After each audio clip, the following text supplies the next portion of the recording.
reflect those of Rogers or Rogers TV.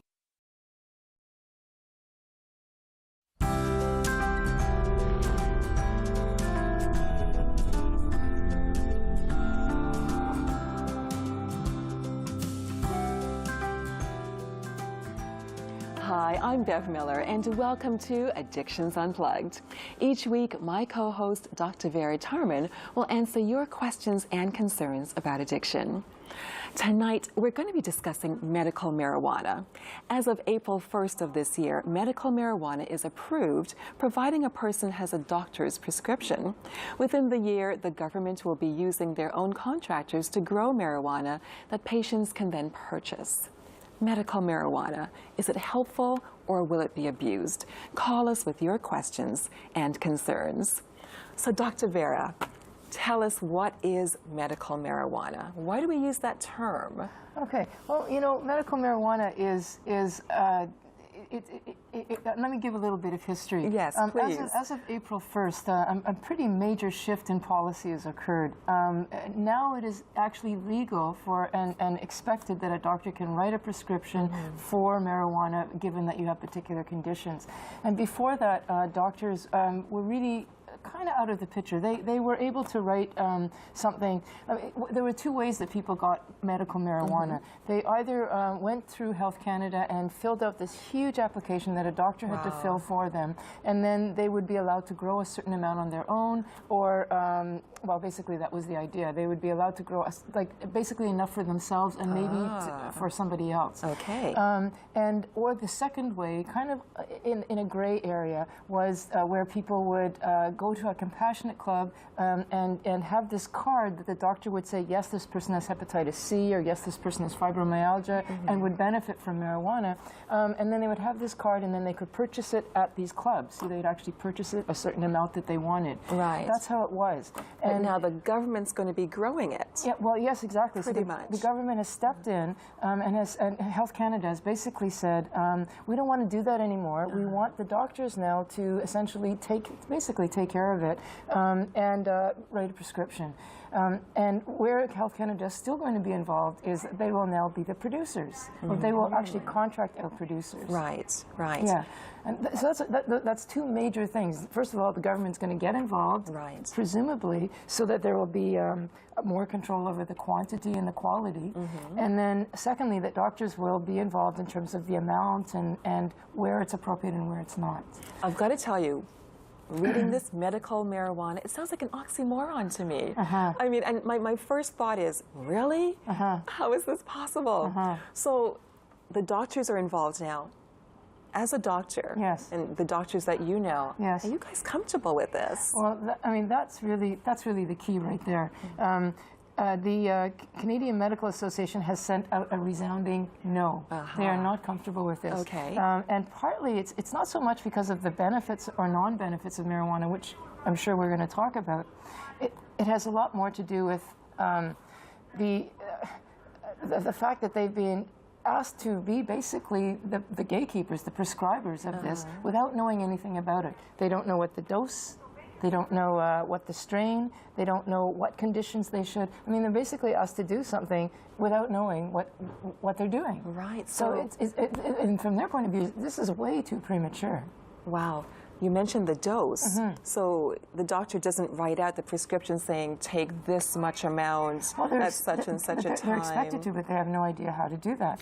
It's a little bit like if you were to go to a dentist, you've got a toothache, and the dentist or the doctor says, you're going to have pain. Here is a bowl of Percocets, and I don't know how many you should take. Take how many you think you should take, and you know, I'll let you figure it out, or maybe we'll just take a guess, a handful. I mean, we don't know, and that's a terribly dangerous thing to do. Absolutely, because is it safe? Is medical marijuana safe? And actually, as I'm saying medical marijuana, is it different from other marijuana? Well, exactly. Well, there we go too. I mean, who knows? I mean, there's going to be registered growers, but we have no idea I guess it's just it's a big unknown. Okay. Yes, there are particular strains that have particular effects. Okay. But the doctors don't know this stuff, and I know that there's the potential for training for doctors, but that isn't. It's all too premature, basically. Wow. I mean, I think what's a great idea is that they're wanting to put it on the table to research, because it hasn't been researchable because it's been illegal. You know, put it on the table, let's research it, and wait until we have some more work to. I mean, here's another issue. When we have a drug, usually you get the drug, then you've got to do clinical trials. Right. You know, we haven't done that yet. That's a good point. Yeah, and clinical trials take, well, at least 2, 3, 4 years. Absolutely. And this is suddenly, now I've got this prescription and the patient comes to me, I don't know how much to give this person. Wow. Yeah. My goodness me. What is your opinion? Give us a call. Tell us how you're thinking about this, how you're feeling about this, or if you are using this for medicinal purposes. Give us a call. Let us know what you're doing with it. So, pros and cons. Are there pros? Well, I mean, there are benefits to marijuana, and I mean, I have to say again that we don't know enough about it yet because we haven't researched it enough in the context of the way that we're supposed to use it now. But there, I mean, first of all, I should also say that there is already medical marijuana that exists in pill form. We've had 2 drugs that are available in Canada for quite some time, 10, 15 years, that we could prescribe. Now, they're very expensive, but they exist. And one of the drugs is called Sesamit, and it's used. I mean, I used to use it in the 90s when I had a lot of HIV patients, because people were just terribly, terribly sick on the cocktails that were available, on the meds then, and it helped them eat.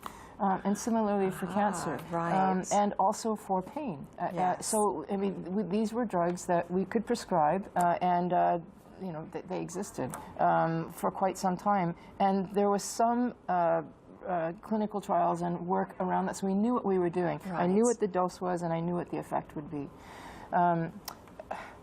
We're just not at that stage yet. But it's not to say that there's no benefit. Like, we do know that there's benefit to marijuana. We know that it helps for appetite. Right. For the reasons that I just said. Increase the appetite, Yeah. yes. We know that it can help for pain. And we know there has been some research to look at other things, like it's helpful for epilepsy. There's some really, really interesting research on, believe it or not, for Alzheimer's. Now that's interesting. Yeah, there's some strains. I mean, this is where there's been some research. It's not that there hasn't been research done, but just not. Basically, we're still at that experimental stage. We haven't actually looked that much at clinical trials yet. But there's actually been some work done on Alzheimer patients where they found that some of the medication that we use to slow down the cognitive impairments. Right. Marijuana actually works better than they do, than these do. To slow it. To slow it down. Yeah. Well, I hadn't heard that one. Yeah, I know. It's actually, it's very preliminary research, but it's very exciting research. So it's not to say that there's not some huge potential here. Right. It's just that it's too soon. Okay. Yeah. So then the cons, because it might have these good things going for it, but there's also some other, the bad side, the side effects. That's right. And with the, if we could get time to do the research, what we could do is actually target, I mean, there's different cannabinoid receptors in the brain, and if we could target the ones that are effective, like, for example, for Alzheimer's and for pain, and then diminish the effect where it actually makes you high, because we can, theoretically that's possible to do, then that would be great. But the way it is now, it's just a shotgun approach. And so it might help a little bit for pain and nausea, but you're going to get the other effect, which are some of these negative effects, which I'm going to get into in a second. Right. One of them being you're going to be cognitively impaired. In other words, high. Yeah. And, well, I mean, we can talk a lot more about other effects, but just on that level alone, you know, you might be helping your cognitive impairment with Alzheimer's, but at the same time you're high, it kind of counteracts itself. I hear you. I Yeah. hear you. Do you use medical marijuana? Give us a call if you do, and let us know how this is helping you, or if it's not. But you know, going back to the cons, it can cause various ill effects within the body. Yes. I mean, one of the things I'd like to hear from callers, if anybody is thinking about it, is how they deal with some of the negative effects, because they're clearly using it for a positive effect. Yeah. And so there are some negative effects. I guess probably the main one, outside of just being impaired, that you're high, is that it can cause, real damage to the cardiovascular system and the respiratory system. Right. In other words, you can get COPD, a chronic obstructive lung disease, either emphysema or a chronic bronchitis. When you're taking a substance, if you're taking it as a pill, that's not going to happen because you're not smoking it.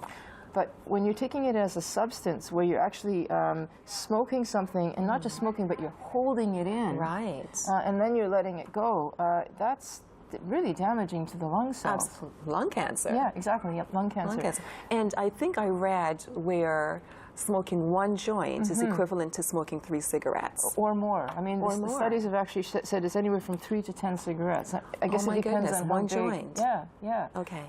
So that's a lot. And then if you're smoking cigarettes on top of that, that's really quite damaging. Absolutely. To the lungs. So that's really accelerating your risk. And one of the things about medical marijuana, in terms of Health Canada's approval, it's actually not approval for smoking. It's actually approval for inhaling it. Isn't that the same thing, though? Well, no, it might be an inhalant like a puffer. Oh, I see. I mean, I actually don't know if that kind of inhalant device has been devised yet by Health Canada. I'm sure that you can buy one at a store, one of these head shops, or through oral use, like a tea. Those are the way, but Health Canada has not gone so far as to say it's safe to smoke, because they know themselves. You put something into your lungs like that, that's real damage to the system. Right. Yeah. But what about, okay, so I found this online today. Marijuana vending machine debuts in Vancouver, where you can put in your $50 and you'll get a little sack, a half ounce of marijuana. Yes. And it's the type that you would smoke. Yes. So is that not them advocating for that, condoning that, well, or? I don't think that's a Health Canada approved vending box. Okay, all right, So, okay. Yeah, I mean, Health Canada has, if you look on their website, there is actually a website for Health Canada that actually will give you the list of licensed producers that you can go and purchase. I don't actually know if they're available, if they're actually got it available yet, but it's on the website. You can actually become a licensed producer if you want. It's going to have some very clear guidelines about how it should be distributed, how it should be measured, how it should be grown, et cetera. So I have a feeling the vending machine isn't that approach. So I have a feeling that is probably new, because it just came out. Yes, yeah. And my guess is that they're kind of putting their toe in the waters just to see how far they can go. Because all of this, it's opened this huge door, and nobody knows yet, how are we going to legislate this? How are we going to control this? The idea was, at the end of April, that people who had their own capacity to grow it would have to stop, and they'd have to purchase it this way. That's right. But then so is that the government doing a cash grab? Well, you could look at it that way if you wanted to. I mean, you certainly could. I mean, there's definitely that cynical side of it.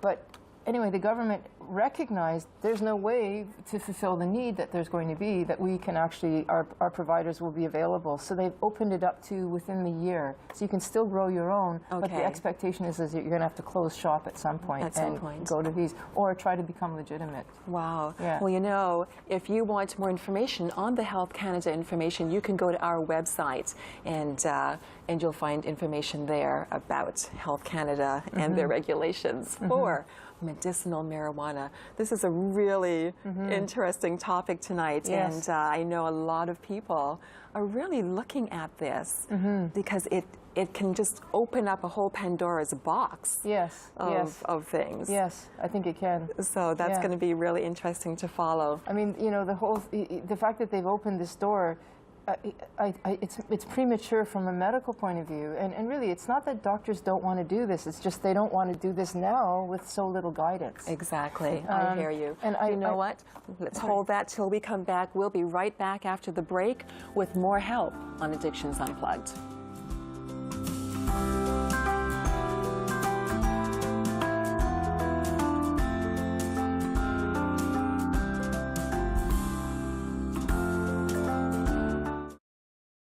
Ever wondered what goes on under the hood of your car? Join us for Drive and find out about auto maintenance and customization, belts and suspension, racing, and car culture. Drive, Wednesdays and Saturdays at 10 p.m. on Rogers TV. Show your team spirit, and you could snap up one of these Sony CyberShot cameras. And it's as easy as snap, send, win. All you need is the Rogers TV Fanogram cheer card. Pick one up at the game, on our website, or pause it when it appears on screen during the OHL playoffs on Rogers TV. Snap a selfie with the cheer card.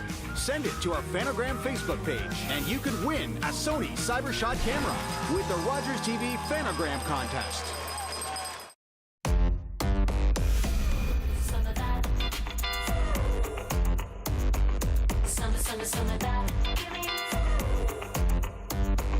Who is that? Won't you give me some of that? I got this. Won't you give me some of that? I got this. Won't you give me some of that? I got this. Won't you give me some of that?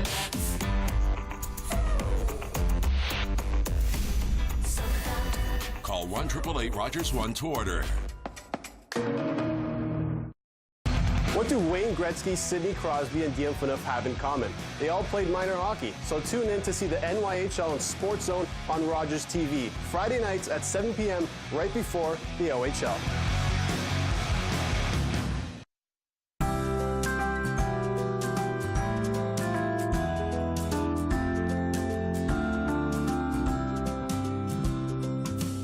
Welcome back to Addictions Unplugged. I'm Bev Miller, and joining me each week is Dr. Vera Tarman. Today we're discussing and taking your questions on medical marijuana. What do you think about it? Or perhaps you currently use marijuana for medicinal purposes. Give us a call with your questions or tell us your opinion. Dr. Vera, so going back to the medical marijuana, why do people use it? Excuse me. Well, you know, there's, like I said, there's some very good causes or very good uses for it. I mentioned, what did I say actually?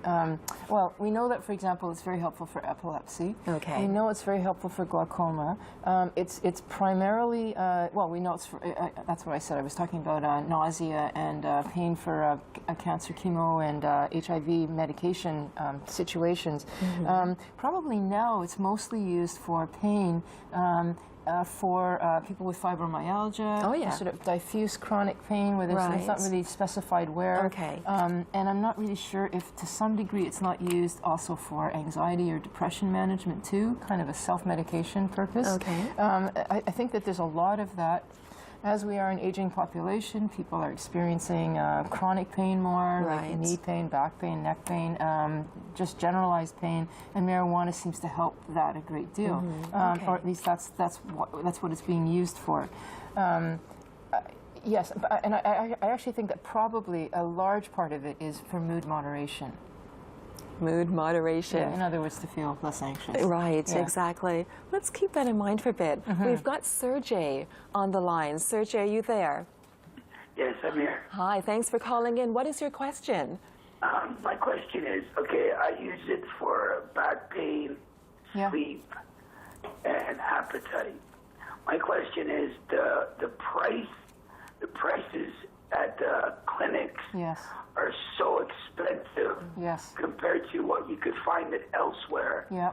So are they ever going to regulate the prices on it? You know, Serge, you've got you hit it right on the head there. You know, one of the things that the government has said about why we should have medical marijuana is it's here, let's make it legal, and you know, we've been putting people in jail, like so much jail, fine costs, economic costs, have been to, you know, put people in jail or fine them or whatever. Let's just legalize this. In other words, we're going to get rid of this underground market of marijuana. But in fact, Serge, I think you're going to raise you've raised a really interesting point here. The price of marijuana in the clinics is about the price of what it costs on the street. So if you are already growing it on your own, in your own backyard, which is tremendously cheaper than what you're going to buy from some stranger. Yeah, for sure. You're going to keep that market going, your own market, and sell to your friends because it's a lot cheaper than what the government is going to be charging. Okay. Do they allow you to sell to your friends? No, okay. they don't. So All it's gonna, that underground market is going to continue. Okay, and that's Serge, what you're saying. I don't think, if you're asking, is it going to be any cheaper, I don't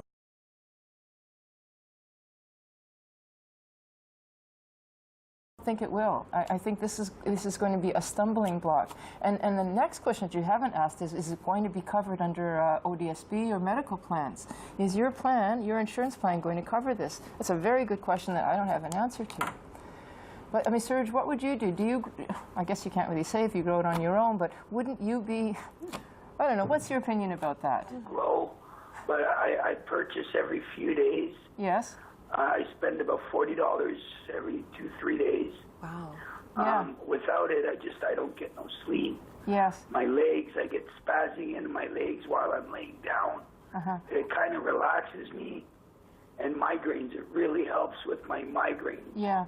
Are you getting it, Serge? Are you getting it at one of these clinics or like these? Yes, I go to a location. Yeah. And I go in. I show my card before I go in. It's great. It's safe. Yeah. I know what I'm purchasing, what is what. So they have a great selection there. Yes. And I know what I'm buying. If I'm buying it like to help you sleep, is it helping me for appetite? They have that down to the science. Yeah. They're really good at it. Yeah. Well, Serge, Serge, you're actually still going to the compassionate clubs, I think. I don't think you're going to the new setup that has started since April the 1st. Are you? Yeah, I've been going to. Yep. No, it's not compassion. It's one of the other ones. Oh, one of the newer ones? No, not. It's been that I've been with them for about 3.5 years. That's right. That's right. Yeah, that's right. Well, I'm afraid that system is probably going to be phased out, and whatever is going to be available next, I don't think is going to be any cheaper, frankly. Some drug cards are going to cover it. I don't know. That's the question that I think we're all waiting for. I don't know. I suspect that they may not. Certainly not for a while, but they might. Interesting. We'll see what happens there. Right. Yeah. So, Serge, you're spending $40 every few days, you said, and that's just of your own money. You don't recoup any of that. Yeah. Well, there's me and a friend of mine. We both have a card, so we help each other out. Is the way we've been managing. Yeah. It's actually. You know, Serge it's not actually that unusual. I've heard of people spending over $100 even a day. It depends on how strong your need is or your habit is or whatever it is. It can be quite a lot. Right. Yeah. Okay. Well, Serge, thank you so much for calling in. And thank you so much for watching the show. Thank you so much. What is your opinion? Are you using medicinal marijuana? Give us a call and let us know. We have another caller. Monica, are you there? Yes, I'm here. Monica, hi. What is your question for us this evening? Good evening, and thank you for taking my message. Absolutely. Taking my your call. Question and my comment. I have seen where marijuana has been used effectively with people who suffer from some eye conditions and some respiratory conditions. Yeah. However, my major concern is that I've also seen young people who have used marijuana. Yeah. They have lost their motivation. Oh, yes. It also leads them to using heavier drugs. Yes. And it also impairs their judgment and seems to potentiate bad behaviors. Oh my gosh. Like anger management. Yes. And as I said, they almost become worthless. Yes. And it Monica, hold on. also happens to the young people who are already marginalized. Yes. And many of these young people are also from single-parent homes. Yes. Monica, so just hold on 1 sec. Just hold on one sec, because you're raising a lot of points that I want to bring out for our audience. I mean, you're raising some really, really good points. The first thing you said is demotivation. I mean, you know, you asked about what some of the negative consequences. You know, we've been talking about what some of the positive needs are, but unfortunately, the people who are using this and probably heralding this new movement are not necessarily the people who are going to benefit the most. So you're talking, Monica, about young kids who don't have glaucoma, who don't have chronic pain, who don't have fibromyalgia. Right. And yes, it causes demotivation, it causes memory loss, which is terrible for school. I mean, they're at school. It causes teenagers, which is where we see a lot of this. You know, the brain is developing in teenagehood. You want to develop your skills of judgment and insight and general anger control, and you're not able to do that. And marijuana, actually, one of the things that we'll get into later, I'm sure, is that the withdrawal pattern of marijuana is that you get very angry. And so not only are you dealing with new anger as a teenager, or just anger of being a human being, now you're dealing with the agitation and angry, I mean, in terms of withdrawal, Monica, the #1 withdrawal feature of marijuana, which already starts a few hours after you've put down that joint, is anger, irritation. Can't be in your own skin. You have to have a joint to feel more calm. And we have to be very careful about this drug. It's the same as using opiates. They're tremendously useful if we use them in a controlled way. Otherwise, we're going to have a problem.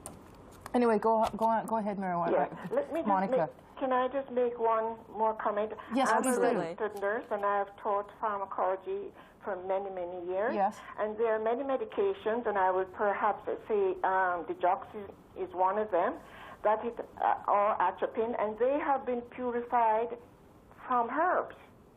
So if the government can determine through its research the effective and useful qualities of marijuana, and then they will prescribe these purified products to the public. I'm all for that. Yes. But to give whole marijuana, make it available to people who are already marginalized, to people who already have problems, I'm totally against it. Yes. Well, what I'm interested... And that's all I have to say. Monica, before you hang up, I'm really interested in the fact that you've picked out the idea of being marginalized, that it's the marginalized that are more likely to use this than the non. Isn't that what you're saying? Yes, and that's exactly what I will say, yes. So what do you think's happening there? I am saying that perhaps the children or the young people, the teenagers, who are already alienated because they're from a single family home, become more alienated when, as you say, they smoke this drug, this whole product, and they withdraw further, and they become more angry because they already are suffering from emotional problems. That's right. Yes. Well, thank you. That's Monica, thank you so much for bringing out those points. You brought out some really, really good points. Absolutely. And thank you so much for calling, Monica. Thank you for watching the show. So tell us, what is your opinion? Are you using this drug? Has it helped you? Or what do you think about what we're talking this evening? Give us a call. Feel free to give us a call. We'll chat tonight. But listen, one thing that she mentioned, the gateway to other drugs. Yes. That's how a lot of this starts. You just start with a little bit of marijuana, and then we've got some stats here. 62% of adults who had used marijuana before the age of 15 have used cocaine at some point during their lives. Heroin. You go into the harder drugs. That's right. Dangerous, slippery slope. It's a slippery slope. I mean, even if you think about it, even tobacco was a gateway drug in that respect, but marijuana ever more so. And if you legitimate marijuana through calling it medical, I mean, it sends a message to the general population that, okay, this is actually not a drug anymore. This is a medication. It's okay. It's okay. And this is actually called the woodwork effect. People come out of the woodwork who would otherwise have said, no, I don't want to do this because it's a drug, who are thinking, well, you know, it's a medication, maybe it's okay. That's going to filter down to our younger population to say, what's the problem? It's okay. And, you know, we talked about this last week with the, you know, peer groups and the importance of peer groups. Absolutely. We see that one of the things that's very interesting is that marijuana took a dip in its use prior to 2000, like in the 1980s, 1980s, 90s. It kind of went down in use, and now it's coming back up again. It's you know, we thought that it was kind of, but now it's coming back up again. Exactly. And here's something else: the younger the age at first use, the higher the risk of marijuana dependence. So I guess throughout the lifespan, then you're just addicted to this thing. So the question, is it addictive? Absolutely it is? Is that the answer? Or? You know, this is an addiction doctor will say yes, and I'm an addiction doctor. I will say yes, it's addictive. And, you know, you can ask the question, what is addictive? I mean, if it has a withdrawal pattern, which it does, then we can say that it's at least you become tolerant to it. It means that you, when you stop using it, you have negative consequences. Right. And when you smoke something, this is the reason why I think it would, if you do have to take it, it's much better to take it pill form or in some oral form than rather than smoking it, because what goes in quickly, and smoking goes in the fastest, goes out quickly. So you're high, then you crash, and you're high, and then you go down. It's like this kind of thing. But not only does it leave you quickly, it still leaves stuff inside of you. Yeah, it leaves the residual effects. So it's a double whammy. Yes, yes. Yeah, exactly. You know, if you take a pill form, you're not going to get quite the same high. You get the body effect, but you don't get the sort of, you know, giddy high thing that people want. Or the lung cancer. Or the COPD. Would you with the pill? Right, you're not going to get that with the pill, exactly. You're not smoking exactly. it. But when you get this kind of up and down mood moderation, which I was calling it, it means that you're up and you're down, you're up and you're down, and then that means that you're going to start using it more, and you become psychologically dependent and also physically dependent. And the physical and the withdrawal pattern of that is, as I said, number one is anger. Yes. And you know, when I do my work with my classes at Renaissance, I'll always ask them, how many of you are chronic potheads? They'll put up their hands, and then I'll say, how many of you have been told that you need an anger management course? They all put up their hands. I say, you know what, you might need an anger management course, but you could just be in withdrawal. And that withdrawal lasts, if you don't know this, people, it lasts 3 weeks, 4 weeks. It's not one night. It's not 2 nights. It's not the 3 or 4 days of alcohol withdrawal or up to 10 days. This is like weeks and weeks and weeks. That's very interesting. Yeah. So you can't just kind of go cold turkey, sweat it out overnight or a few nights. This is no, it affects you. Prolonged. It's a very prolonged withdrawal. And not only that, you get insomnia and you get agitation and, you know, all of those things. That's interesting. Yeah. The gentleman who had called first mentioned that he needs it to sleep. Yes. But you're talking about you get insomnia when you're trying to withdraw. Yes, that's right, you do. Okay. And what people do is they get hooked into a pattern that unintentionally, it's the same with sleeping pills and alcohol too. It initially makes you feel drowsy and sleepy, but what ends up happening is that then when you come down, it wakes you up. And so you get caught in this, so then you have to have more so that you can sleep again. And then you can't really get out of that cycle until you sit through 3 or 4 weeks of not sleeping, which is hard for anybody to do. Absolutely. Yeah, it's really hard. We've got another caller. Brian is on the line. Are you there, Brian? Hi. Hi. What's your question for us this evening? My question is, at what point does marijuana use become an addiction? And is that different from person to person? And that question stems from myself, who would use it probably 4 to 5 times a week, and about a small joint a night after work. So I'd love to hear your thoughts. Well, you know, first of all, you know, there's a whole question about what addiction is, and you know, do you depend on it? Do you crave it? If you do you find that when you try not to, you have to anyway? I mean, there's that whole piece of, do you have control over it? I mean, I think I'm really one of these people that's convinced that you kind of know when there's a problem, because you can't stop when you try to, or you try to, you know, that sort of thing. My guess is that if you're needing to smoke it that much in a week, my guess is, I mean, why do you need to smoke? You said that you smoke it in the evening? Yeah, just to relax. Okay. After I work like a business job, so you know, stress is happening. So it's just relaxes or if my mind races, I would use it. Much like how prior I would have had a glass of wine or something every couple nights. Yeah. Well, so then that tells me that you're becoming dependent on something to help you relax, rather than knowing how to relax on your own or in some other sort of more natural way. Am I right about that? Yeah, for sure. Yeah. How do you feel about that?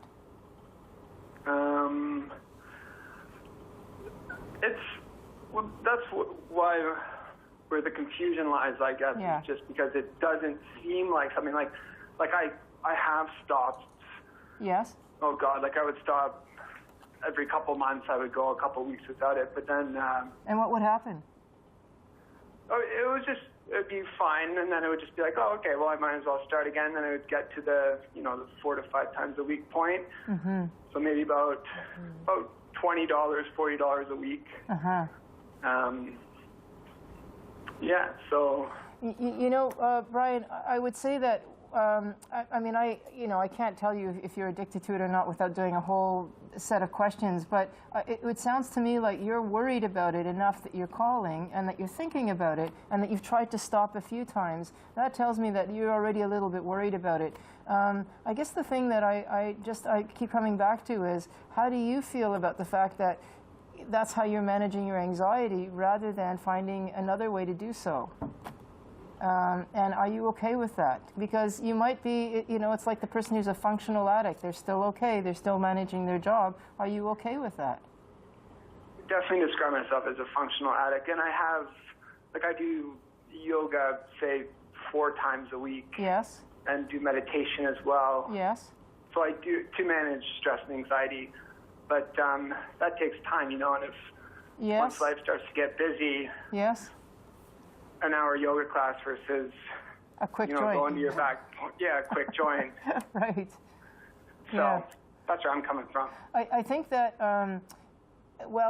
it sounds to me like, am I right in thinking that if I were to say that you were a functioning addict at this level, would you be okay with this? Now, I'm not saying you are. I'm just asking you, would you be okay with that?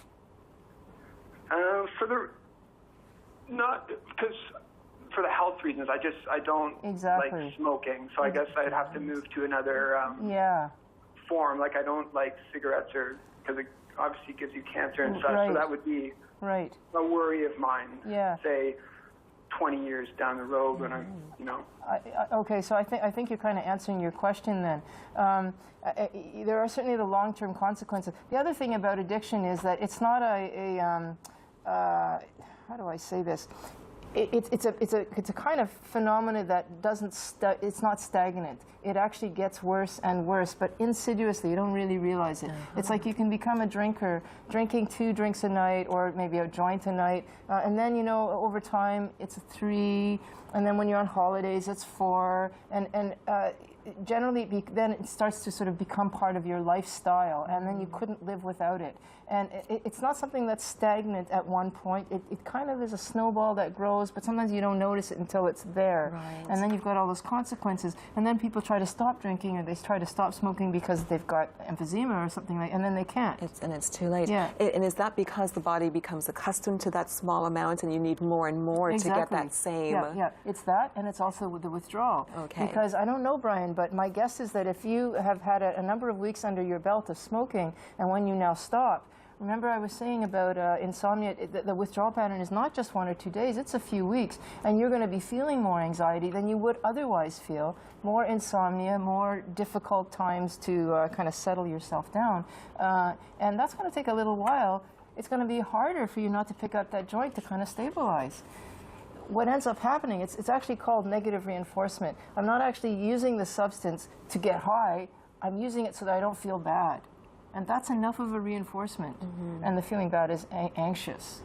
If I don't smoke that joint, I'm going to be anxious. Right. And so I'm going to pick that up, and maybe I'll stop tomorrow. Anyway, Brett, I think you kind of answered your question there anyway. Great. Thank you very Thanks much. a lot. Thanks a lot for being a sport and calling in. Thanks so much for calling, Brian. What about you? Are you using medical marijuana, or do you know someone who does? Or what's your opinion about what we've been talking about tonight? Give us a call and we'll talk. Can I just, absolutely. Another question that I'd really like to wonder if anybody wants to make a stab at is, do you think that doctors should be the ones who are prescribing this stuff? Because I can tell you, doctors don't want to be. I'm glad they don't want to be. No. You know what happened there is that Health Canada, who was the one that was in charge of this huge application form, and I know this because I used to have to fill these out until I finally said, no, I'm not doing it anymore. They said, we have been through the courts pushed because it's considered a human rights issue that Canada won't give treatment for pain. So the courts have pushed the Health Canada to do this, and Health Canada has then pushed it to the doctors. And the doctors are saying, we're not ready for it, and not only are they not ready for it, but we're not legally covered for this. Like if somebody calls and says, hey, you told me to use this stuff 20 years ago, and now I've got lung cancer, right. I'm going to sue you. I'm not going to be able to get covered for that. That's an interesting scenario. Yeah, it's a scary one. This is why doctors don't want to do this. But I want to know if people think that doctors should or not. Yeah. Wow. Well, for the Canadian Medical Association's policy on that, callers, you can go to viewers, you can go to our website to get more information on that. Now, you're talking about the long term, and Brian was just talking about, he's concerned about that long-term thing. Yes. But there's other things such as depression, anxiety disorder, that's right. schizophrenia. Yeah, that's a big one. That's a big one. One of the things I'm always really intrigued about when I ask people, especially people in my age group, I'm in the 50s, the baby boomers who have been smoking for a long time, or usually what happens is they say, I used to smoke, but I don't anymore. And why don't they? Because it made me paranoid. That's a standard one. It made me paranoid. And I don't actually know what that paranoia is about, but I do know this, that there is this huge connection between marijuana use, prolonged, especially young, like starting in your teenage use, and schizophrenia, development of schizophrenia in your teens and 20s.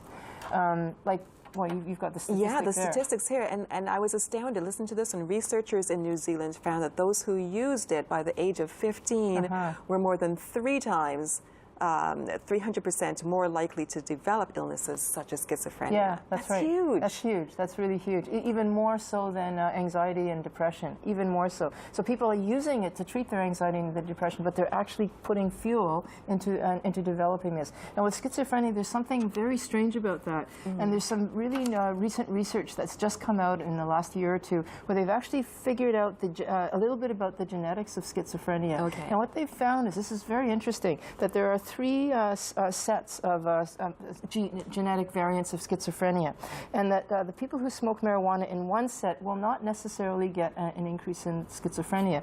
The second set, they might get it a little bit more, but then there's this third set, and this is like having a Russian roulette gun. It's like instead of this much, it's like this much. Okay. So that the person who smokes pot, who happens to be in that particular, has that variant, is like really, really likely to get schizophrenia. And do you know if you're going to be that person? I mean, really, it's like Russian roulette. Exactly. And it might explain why it is that some people, this huge development of this huge association, because we don't really know what the cause is, between marijuana use, prolonged daily use, and by the way, women are really susceptible to this, and schizophrenia. Interesting. We've got Gloria on the line. Okay. Gloria. Gloria. Hi, good evening. Oh, what is hi. your How question? are you? Good. I just want to say, yes, Dr. Vera is right on. Right? She's absolutely right, because there's a lot more that she's saying everything right. Because we lost a whole generation. Okay? My brother's in his 50s. He grew up with the Italian boys, went to school. My sister. And also, there's a lot of, you'd be surprised how many functioning addicts there are out there working, and you can't tell. Yep. But, Dr. Vera, yes, okay. This young fellow that just called, he's taking it occasionally for, work, blah, blah. Yeah. Also, the word people should use more now is habit. It gets to be a habit. They cannot do without it at night, and then it's stronger. Yep. They need stronger, stronger, stronger. That's where you get into the black, what do you say, that stuff you smoke. And then that's where you get into the needles. And then that's where you get into maybe losing kids, which we did about 4 years ago. You know, we lost them. They went to, they died because of overdose. That's a word. Yeah. Yeah. A whole generation. I'm in my 70s, but my brother, sister, his boyfriends, his friends, his boyfriends, and my brother now, thank God, he's been clean for 12 years. You're saying that they started with marijuana and then moved into the others? With marijuana. Started with a little cigarette. Oh, come on, cigarette won't. Marijuana won't hurt you. Yeah. And then they use, I guess you use it for such a long period, Dr. Vera. Then they wanted stronger. Stronger. And then they're introduced to even stronger. Yeah. And Gloria, the other thing is that when you saw people, because you're older, you saw people in your younger years, they were smoking marijuana that wasn't as potent as it is now. So I mean, in a sense, they thought it was a pretty soft drug then, and maybe you could argue that it was, because only 5% THC, which is the stuff that makes you high. And now we're looking at marijuana that is, 20%, 30%, some of the synthetic stuff even higher. So we are talking about a drug that's much more potent. Anyway, go ahead, potent and stronger, and you don't know who you're getting it from if you're getting it off the street. Yeah, that's right. That's right. Which is the point about medical marijuana. The government can regulate it and make it safer in that respect, if you see it that way. So, even though it's going to be supposedly by the government, they can only watch it so much. Say I use marijuana medical from the government, and I have to show that I do. What is it for me to 2, 3, 4, 5 down people out in the street? Oh, here I can. You know what I'm saying? Yeah. Well, that is likely what will happen. I mean, that's what happened with opiates. It's called diversion. A person legitimately gets it prescribed, and then they give it away to somebody else, or it's stolen from them, or they actually there's unfortunately to say it, there's a number of people who, especially in retirement, where they can get that stuff quite easily, supplement their income by selling it. I mean, where are we getting this opiate epidemic but through legitimate prescriptions? And I'm fearful that the same thing's going to happen with medical marijuana. Yeah. Why there is such a push. I've never seen such a push in all my life. Yeah. Letting the children, letting the girls and boys smoke it openly on the street. Yeah. I mean, that wouldn't be allowed. My father and mother would have went down there and dragged me. You know what I'm saying? So, why we are allowing such, what's the word for it? To show it openly and do it openly. And nobody's going to stop you. Right. We want this. It just seems if you protest enough, you get what you want. Well, that's exactly what happened in this scenario. That's exactly what happened. And unfortunately, the bad side is going to overwhelm any of what potential positive there is. Anyway, Absolutely. Gloria, we want to thank you for your call this evening. Thank you so much for watching the program. We want to move on to Eva. We've got Eva on the line. Eva, hi. What is your question for us tonight? Hi, Bev. Hi, Dr. Vera. Yes, Hi. It is the Eva. Hello, Eva. How are you? Great. What's your question? You and I have discussed this topic before. Yes. And something hit me while I was watching how animated you are.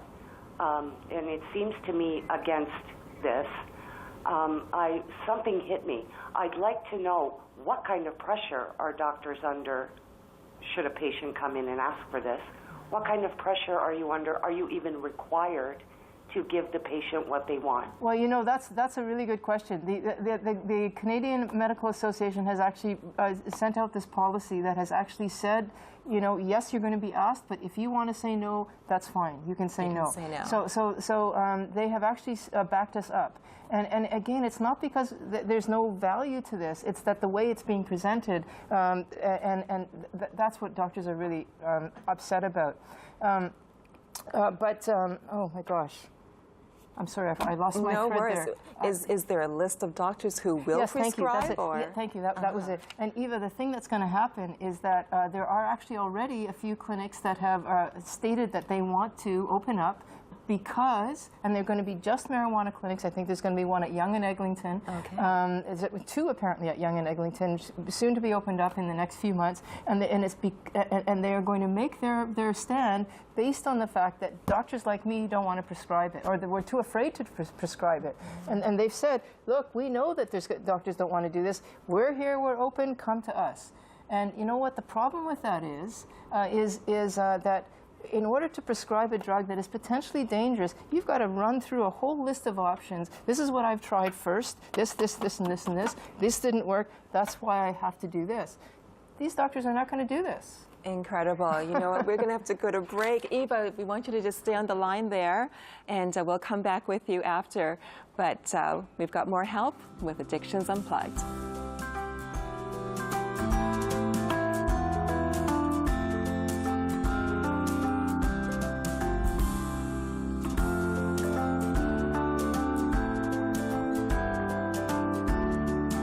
Think you're good at spelling? Think again. Your word is licentiate. Licentiate. Pectory. Valvulitis. The 2014 Spelling Bee of Canada National Championships. Coming soon to Rogers TV. Premiering this May on Hollywood Suite. We are going to remember all of the good times. In Vegas, everybody's got to watch everybody else. It's like looking in a mirror, only not. They're 6-year-olds. How much trouble can they be? They're horrible. Are you a virgin? And you are Gina? Gina. Oh, what's up? Call 1-888-ROGERS-1 to order. Ellie Mae! Give me one good reason why I shouldn't kill you right now. 'Cause you're Jewish, and it's the Sabbath? Dang, damn it. Tomorrow at 7? Can't. 6. How about 6:30? Okay. Oh, y'all have a good Shabbos now.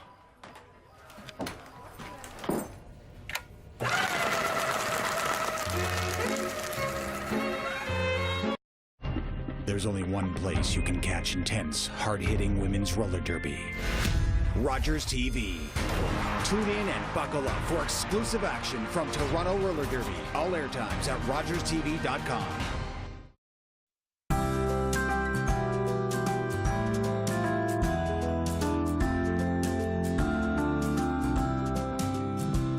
Welcome back to Addictions Unplugged. Today we're discussing and taking your questions on medical marijuana. And we've got on the line Eva from before the break. Eva, you still there? Yes, I am. All right. So to finish up with Eva then. Well, Eva, I just wanted to say this is why we're going to see specialty marijuana clinics coming up around the block. And I know that doctors have already said, well, let's just see what happens to them, because we don't know what's, you know, if they're going to be all that solid in terms of their own legitimacy. But we're going to see what happens. Anyway, Eva, thank you for bringing that up, because it was such it's a really important point. I was actually really hoping that you would say that they weren't going to require you to do it. It flies in the face of all the work you've been doing for the last 2 decades. Yeah, well, thank you. Absolutely. Thank you very much. Eva, thank you so much for calling. Thanks for watching. Yeah. Eden, we have Eden on the line. Eden, are you there? I am here. Hi, what's your question? Hi. It's more of a comment. I know that Dr. Vera Tarman is a specialist in this area, but over the years, I've been prescribed different medications that my doctor was worried that I was going to become addicted to. One was Furanyl C for migraines. Yep.